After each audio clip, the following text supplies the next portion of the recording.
This is my first anchor job. Is this your I can get first used time to this. in our upstairs with This the is my audience? first time here. Yeah. I'm almost never out of the house.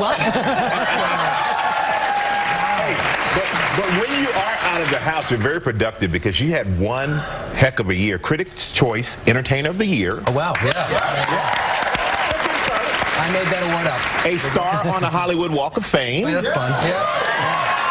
You also had 2 Golden Globe nominations as well. Yeah. So you've had a big year, and I was reading my notes and it said you failed high school drama class. What the what? I don't know. Yeah, usually those awards are imaginary. How do you fail drama class? You can do it really easily by never ever showing up. That's one way. You knew you had it already. Yeah. You already had it. I was fast tracking that app. You left out one very important thing too in this year. You made another baby. Mm-hmm. Oh yes, I did. Yes, I did. And how that happens is you didn't feel biology class. Chardonnay, and then we know. Yeah. Your wife Blake actually trending right now. Did you know that? I didn't. She's very trendy, but it's possible. Anything's possible. She revealed the best life advice that helped her succeed, and her mom told her that no matter what you say she was doing, you can't mess it up. I love that. Oh. I thought that was really This is news to you? You didn't know that? Well, I disagree with it.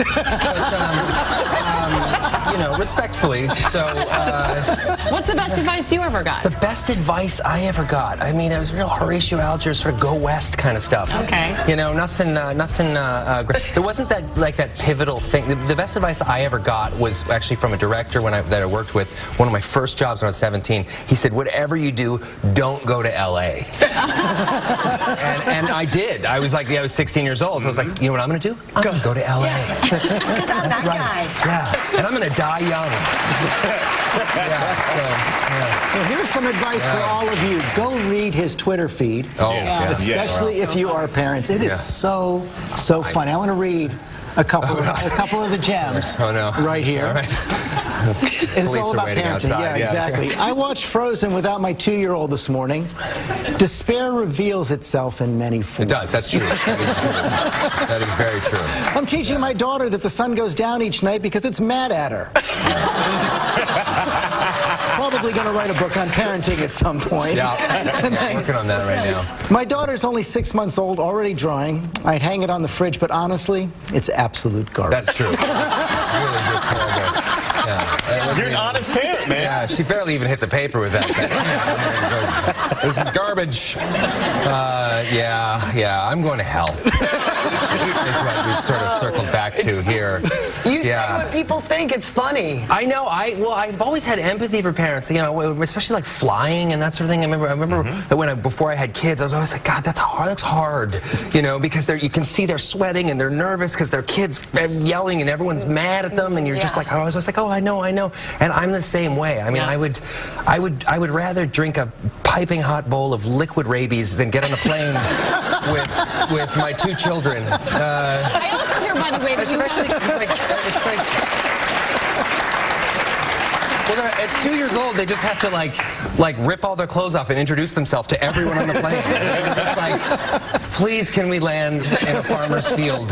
Congratulations on the new film. Thank you very much. By the way, that film, Life, I saw it last night. It's pretty gosh. And by the way, I let my daughters watch it. Is that wrong? It's so good. You're asking him for parenting advice? Yeah, don't ask me for parenting advice. I knew he'd tell me it was okay. Let's all watch The Exorcist, kids. We have. Oh my God. Anyway, you need to start this Twittering. movie, you are on the edge of your seat. We were screaming. It was so intense. Yeah. You were very unexpected. Very intense. Yes. There's a surprising moment with you. There are some surprising moments. Yeah, it's an amazing cast and an amazing story, and not that far-fetched, actually. I mean, that's what I love about Life, is that I read this incredible script, actually by the Deadpool writers, Rhett Reese and Paul Wernick, who are brilliant writers, and it was this story where they bring on board this organism that they actually found in space, and they hooked it and brought it onto the ISS. And it grows rapidly. It does, but it's actually what's interesting about this thing, what's so scary about it isn't like this nefarious, evil creature or anything like that. It's just designed to survive. And what is scarier than waking up to a bunch of human faces staring down at you? So it's a pretty intense ride, this film. Yeah. Let's take a look. Yeah. Miranda? Nothing in that lab can malfunction. It's on me. Yeah, it's on you. I know at least 5 guys back home who can do my job. Nobody can do yours except you. You don't know what it is. And you're in there and you're playing around with it like it's your buddy. I'm your buddy. This will never be a controlled experiment. So let's all agree we made our first and last mistake. That is this movie takes you on a journey. Yeah. Jake Gyllenhaal is with you in this film. How did you guys do together? I hear you've become real life friends. We did. You know, you do these. I've probably almost 50 movies in 24 years, and every time you work with people, you're like, well, I'm gonna hang out with this guy all the time, and you never see them again. But Jake is one of those guys. I mean, I think he's one of the easily the most interesting actor working in Hollywood today.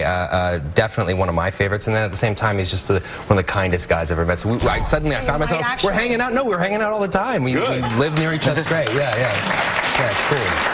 Yeah, you live up in the burbs. Yeah, I live up in the burbs. Yeah, he comes over and he can. Blake, my wife, is very good at cooking, and Jake might be just a little bit better. Really? Yeah, he can throw Does down. it get competitive? Yeah, it gets very competitive. I tell you right now, that you probably should have saved that one. I'm moving out at the end of the month. Yeah, I'm actually moving out right now under this desk. I'm already making plans. Please come daily. And what a lot of people, this movie Life and Deadpool, they're connected. They're both written by the same writers. Yeah. You're not sick of these guys yet? They must like you. I love these guys. Yeah, we've been partners for 8-9 years now. So, yeah. And you released a little clip of Deadpool 2, man. Everybody's excited. Yeah. It's not actually Deadpool 2. It's just a short. Yeah, we shot a little. You said not really Deadpool 2. It's a short. You're teasing us now. Over 23 million people watch this thing. Yeah. Wow. It's pretty crazy. Deadpool 2 coming? Oh yeah, it is definitely coming. What is one thing you have to put into this movie? Into Deadpool 2. There's one thing that you definitely wanted. Oh man, we've been there's a lot of stuff we were trying to get in the first one that we just unfortunately had to cut for time. That we may try to see if we can sneak in somewhere else. I mean, we had in Deadpool 1 we actually had a whole sequence where Deadpool sings the Gambler, Kenny Rogers Gambler, while kicking people's butts. Oh, I love that. So yeah, I wish that was in there. So maybe who knows? Maybe that'll see the light of day again. I don't know when to hold a great tease. There's something to be said about letting everything else go and just doing a totally new movie though too. So we'll figure that out. But yeah. And a while away though. We have to be patient. Yeah, we're going into production now. We're okay, good. Soon. Yeah, real there soon. You go. We're excited, man. We're extra excited right now. Excited too. But you got to make sure you go check out Life first, and that hits theaters nationwide on March 24th. Make sure you go see Ryan Reynolds. Hi, Blake.